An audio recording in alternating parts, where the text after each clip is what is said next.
बिस्मिल्लाहिर्रहमानिर्रहीम। अस्सलाम वालेकुम नाज़रीन, उम्मीद करता हूँ आप तमाम लोग खैरियत से होंगे। आप तमाम लोग को जुमा मुबारक और आपका रमज़ान बहुत अच्छे से गुजर रहा होगा। अच्छा जी, कहानी कुछ ऐसे है कि जैसे जैसे तहरीक इंसाफ के ऊपर प्रेशर इलेक्शन के बाद भी बढ़ता जा रहा है, तहरीक इंसाफ के अंदर कुछ अजीब से फैक्टर्स या कुछ अजीब सी चीज़ें रिपोर्ट होती जा रही हैं। चंद चीज़ें मैं आपके सामने रख देता हूँ। एक हमने देखा कि कल तहरीक इंसाफ की जानिब से एक नोटिफिकेशन या एक वो कह लीजिए कि एक प्रेस रिलीज़ आई हम तमाम लोगों के पास कि जी 5 एंकर्स जो हैं जिन्होंने उन तमाम लोगों के इंटरव्यूज़ किए कि जो गुमशुदा हुए और उसके बाद वो आए और उसके बाद उनके टीवी के ऊपर इंटरव्यू हुए। उन तमाम लोगों के शोज़ में जाने के तहरीक इंसाफ के किसी भी रहनुमा पर पाबंदी लगा दी गई या उनको मना कर दिया गया कि आप में से किसी बंदे ने भी इन शोज़ का हिस्सा नहीं बनना, इनमें मेहमान नहीं जाना। उसके बाद वो कहानी के वो आपको पता है वो कामरान शाहिद साहब थे, आदिल साहब थे, उसमें मुनीफ फारूक साहब थे, सलीम साफ़ी साहब थे, शाहज़ेब खानज़ारा साहब थे, ये 5 लोग थे। अच्छा, उसके बाद क्या होता है कि रात को आदिल साहब के शो में भी तहरीक इंसाफ बैठती है, दुनिया न्यूज़ पर भी तहरीक इंसाफ के वर्क साहब वो भी बैठते हैं। लेकिन सबसे ज़्यादा तनकीद जो है, ये सबसे ज़्यादा जो टारगेट होते हैं वो होते हैं, उनका नाम है शेर अफजल मरवत साहब। शेर अफजल मरवत साहब को लेकर आए दिन कोई ना कोई कंट्रोवर्सी जुड़ी होती है। लेकिन प्रॉब्लम शेर अफजल मरवत साहब का शाहजेब खानज़ारा साहब के शो में बैठने से बड़ा उनका लाइन थी, जो उन्होंने लाइन दी उस सारे मामले के अंदर। उन्होंने एक नया पेंडोरास बॉक्स खोल दिया और उन्होंने कहा कि जनाबे वाला, हमारी 70 से ज़्यादा सीटें इसलिए चली गई कि हमने गलत फ़ैसले किए और इसका तयन होना चाहिए कि वो गलत फ़ैसले किसने किए। मतलब अपनी ही पार्टी पॉलिसी के ख़िलाफ़ मरवत साहब ने लाइन ले ली। सबसे पहले शिरानी ग्रुप से उन्होंने स्टार्ट किया कि सबसे पहले शिरानी ग्रुप के साथ इत्तेहाद हो रहा था, फिर बल्लेबाज आ गया और बल्लेबाज के बाद फिर आगे चलकर मजलिस वादतुल मुस्लिमीन आ गई। मजलिस वादतुल मुस्लिमीन के बाद आगे चलकर सुन्नी इत्तेहाद काउंसिल के साथ फाइनली इल्हाक किया गया। अब वो चंद सवालात थे जो उन्होंने उठा दिए। इसमें टेक्निकली कुछ चीज़ें ठीक भी हैं कि अगर आप तहरीक इंसाफ मजलिस वादतुल मुस्लिमीन के साथ चली जाती तो इनको रिजर्व सीट्स मिल सकती थी। अब और इसी तरह आप स्टार्ट में जब शिरानी ग्रुप के साथ जाना चाहते थे और फिर बल्लेबाज की एंट्री हुई थी तो उस टाइम के ऊपर मुनासिब फैसला वो भी था। लेकिन इसका बैकग्राउंड भी है, उस बैकग्राउंड के ऊपर भी जाना बहुत ज़रूरी है। और ये डिवीज़न जो है तहरीक इंसाफ के अंदर, ये सोची समझिए प्लान है। इसको आई थिंक तहरीक इंसाफ का वर्कर अब तक समझ चुका होगा। अगर अब नहीं समझा तो कुछ देर तक उसको चीज़ें मज़ीद खुलकर सामने आ जाएंगी और क्लैरिटी आ जाएगी चीज़ों के अंदर।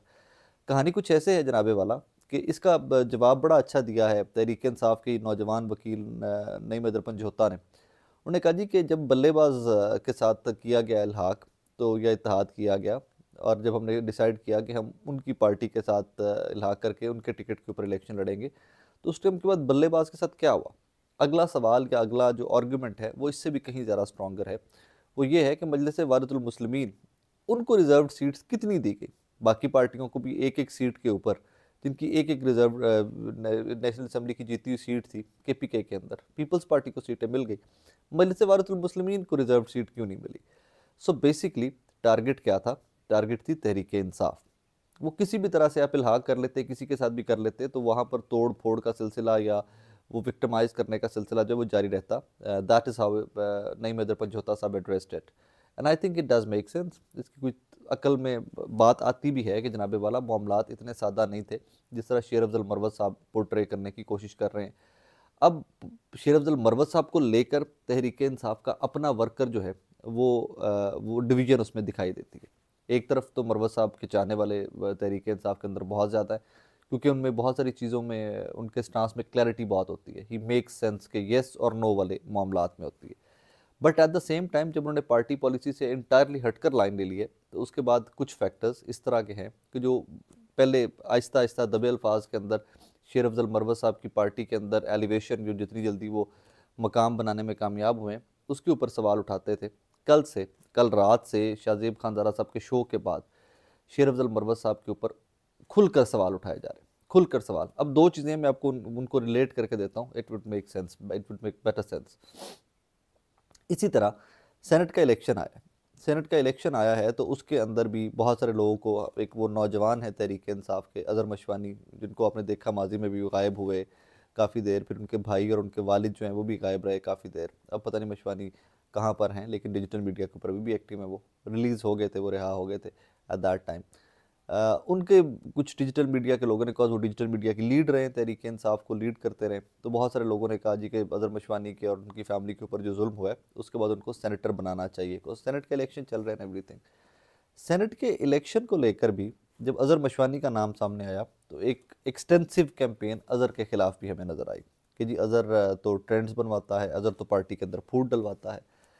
इसी तरह अभी रिसेंटली 2-3 नाम सामने आए सेनेटर्स के, जुल्फी बुखारी साहब का नाम सामने आया, तो जुल्फी बुखारी का नाम सामने आने पर भी तहरीक इंसाफ में बड़ी रिटेलिएशन सामने आई कि जनाब जब बुरा वक्त आया पार्टी के ऊपर तो जुल्फी बुखारी साहब तो पाकिस्तान छोड़कर बरतानिया जा चुके हुए थे और उन्होंने कोई क्राइसिस नहीं देखे। वो सिर्फ तब आए कि जब इक़्तिदार मिला तहरीक इंसाफ को, तो वो पार्टी में इन हुए, पाकिस्तान आए, एडवाइज़र टू पीएम बने, स्पेशल असिस्टेंट टू पीएम बने, और उसके बाद वो चले गए।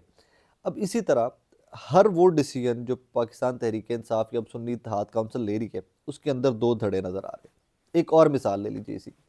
अगली मिसाल आदिल राजा, एक व्लॉगर हैं, कोई तहरीक इंसाफ का व्लॉगर कहता है। अभी रिसेंटली एजाज सैयद साहब ने एक खबर भी दी कि जनाब कोई प्रेसिडेंट हाउस से कोई सोर्स था कराची का जो प्रेसिडेंट हाउस में था डॉक्टर अलवी के साथ, वो उनको खबरें फीड करता था और उसको गिरफ्तार कर लिया गया था। तो बहुत सारे इल्ज़ामात जो थे वो घूम फिर कर जाते थे आदिल राजा की तरफ कि बहुत सारे प्रोपोगंडा मुहिम जो है तहरीक इंसाफ इन्वॉल्व होती है उसके अंदर और आदिल राजा उसको लीड कर रहे होते हैं। उसके खिलाफ शेर अफजल मरवत साहब और असद कैसर साहब ने एक प्रेस कॉन्फ्रेंस भी की रिसेंटली। अब रात से वो भी ट्रेंड कर रहे हैं, मतलब कुछ गद्दारी का लगाकर वो भी रात का आदिल राजा साहब भी ट्रेंड कर रहे हैं। उसके ऊपर भी दो आरा पाई जाती हैं। तहरीक इंसाफ के वर्कर कहते हैं कि जनाब he is not part of the party, वो तहरीक इंसाफ का कोई मेंबर या कोई रहनुमा या कोई पार्टी लीडर तो है नहीं, एक ब्लॉगर है, एक सेल्फ मेड जर्नलिस्ट या सेल्फ प्रोक्लेम्ड जर्नलिस्ट है। वो खुद से काम करते हैं और किसी को अच्छा लगता है तो सुने, किसी को नहीं अच्छा लगता तो ना सुने। एट द सेम टाइम शेर अफजल मरवत साहब और बहुत सारे तहरीक इंसाफ के लोग जो हैं, जो सीरियस लीडरशिप भी है तहरीक इंसाफ की, वो भी आदिल राजा साहब को डिसोन कर चुके हैं माजी में। खेल क्या चल रहा है, ये मैंने बहुत सारी मिसालें आपको इसलिए दी हैं कि इस टाइम के ऊपर तहरीक इंसाफ खड़ी हुई कहाँ पर है। खेल नाजरीन ये चल रहा है इस टाइम के ऊपर कि जनाब किसी भी तरह से फूट डाली जाए, ग्रुपिंग क्रिएट की जाए तहरीक इंसाफ के अंदर और फिर उसका एडवांटेज लिया जाए। और बज़ाहिर जो मेरी असेसमेंट है इन तमाम रीडिंग्स के बाद, इन तमाम जो डेवलपमेंट्स मैंने आपके सामने की 2-3 दिन की रिसेंट की 72 घंटे कोई 4 दिन 5 दिन की सारी ये डेवलपमेंट्स मैंने जो आपके सामने रखी हैं, इसके बाद क्लैरिटी आती जाती है इससे एक चीज़ के अंदर कि काफ़ी सारे फैक्टर्स जो फूट तहरीक इंसाफ के अंदर से या बाहर से जो तहरीक इंसाफ को डिवाइड करना चाहते थे, उनको काफ़ी हद तक इसमें कामयाबी मिलती हुई दिखाई दे रही है। दिस इज़ हाई टाइम कि तहरीक इंसाफ का फोकस अपनी जिस पॉलिटिक्स को पिक कर लिया उन्होंने, मज़ामत के रिटेलिएशन की पॉलिटिक्स को, उनका फोकस वो रिटेलिएशन की पॉलिटिक्स होना चाहिए या उनका फोकस अपनी इंटरनल रिफ्ट्स होना चाहिए। ये अब तहरीक इंसाफ को डिसाइड करना पड़ेगा। This is the high time, because वो उस वर्ज पे चले गए में कि हर बंदा अपने मुंह से रड़ा हो गया कि केपी वाले जो हैं वो इस तरफ जा रहे हैं।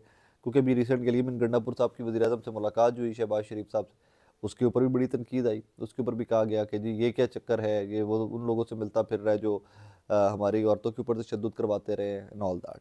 सो बेसिकली तहरीक इंसाफ को डिवाइड करने के लिए कोई भी स्टेप अब लोग लेते हैं जो तहरीक इंसाफ की लीडरशिप लेती है, उसके ऊपर एक क्वेश्चन मार्क पुट अप कर दिया गया है। और जिस किसी का भी प्लान था कि नाउ इस टाइम के ऊपर तहरीक इंसाफ को कमज़ोर करने के लिए इनको डिवाइड करना बहुत ज़रूरी है, मेरे नज़दीक वो काफ़ी हद तक सक्सेसफुल होते दिखाई दे रहे हैं। I think this is the high time कि तहरीक इंसाफ की लीडरशिप बैठे, डिसाइड करे कि उन्होंने पॉलिटिक्स किस किस्म की करनी है। उन्होंने अपनी इंटरनल पार्टी पॉलिटिक्स पे उलझे रहना है या उन्होंने नेशनल पॉलिटिक्स में रेलेवेंट रहना है, बिकॉज पाकिस्तान के अवाम ने बहुत बड़ा मैंडेट दिया है तहरीक इंसाफ को। कैसे डाके पड़े, कैसे क्या हुआ, वो कहानी छोड़ दीजिए, वो एक अलग से कहानी है, वो तारीख लिखी जाएगी, वो हिस्ट्री का हिस्सा रहेगा सब कुछ।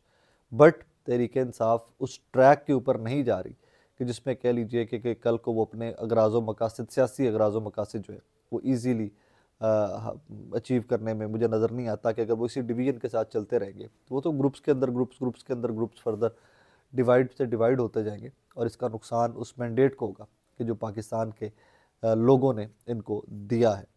I think this is high time कि ये लोग सारे इकट्ठे बैठें, पूरी केपी के पंजाब जो सारी लीडरशिप बाहर है वो बाहर बैठे और उसके बाद डिसाइड करें कि जनाब हमने लाइन क्या लेनी है। जाते हुए हमसे कुछ देर पहले ही मैंने एक किताब का एक थोड़ा सा एक पेज पढ़ा, किसी ने डिजिटल मीडिया के ऊपर शेयर किया हुआ था कि जब भुट्टो साहब जेल के अंदर थे, उनके आखिरी एग्जाम थे फांसी से कुछ देर पहले, तो उनसे कोई मुलाकात हुई किसी सियासी रहनुमा की, उनके वर्कर की या उनकी फैमिली की या किसी की मुलाकात हुई, तो उन्होंने पूछा कि जी आप किस किस्म की तहरीक चाहते हैं आपके वर्कर या आपके पार्टी के लोग चलाएं। तो उन्होंने जवाब दिया, यार मैं तो जेल के अंदर हूँ, मुझे नहीं पता कि बाहर मेरे वोटर का, मेरे वर्कर का क्या हाल है, और मेरी पार्टी ही को डिसाइड करना है कि उन्होंने तहरीक किस किस्म की चलानी है। और लोग कहते हैं, जो जिसने रियाज बशीर साहब हैं जिन्होंने किताब लिखी हुई है, वो कहते हैं कि उस टाइम के ऊपर भुट्टो को फांसी हो रही थी और भुट्टो के करीब 3 साथियों में से एक साथी हनीमून पर जा चुके हुए थे। सो ये पार्टी जो बाहर होती है, जब लीडर कोई भी लीडर जेल में होता है, तो उनकी पार्टी को डिसाइड करना होता है कि वो क्या रद्द-ए-अमल देना चाहते हैं, क्या पॉलिसी बनाना चाहते हैं, किस ट्रैक पे अवाम को और अपने वर्कर को लेके जाना चाहते हैं। और यही चीज़ तहरीक इंसाफ के वो तमाम रहनुमा जो खुद से डिवीज़न में हैं, जो खुद से डिवाइडेड नज़र आते हैं, उनको सोचना पड़ेगा कि वो तहरीक इंसाफ के लाखों करोड़ों वोटर्स को किस ट्रैक पर लेके जाना चाहते हैं। अपना बहुत सारा ख्याल रखिएगा, दुआ में याद रखिएगा। अल्लाह हाफ़िज़।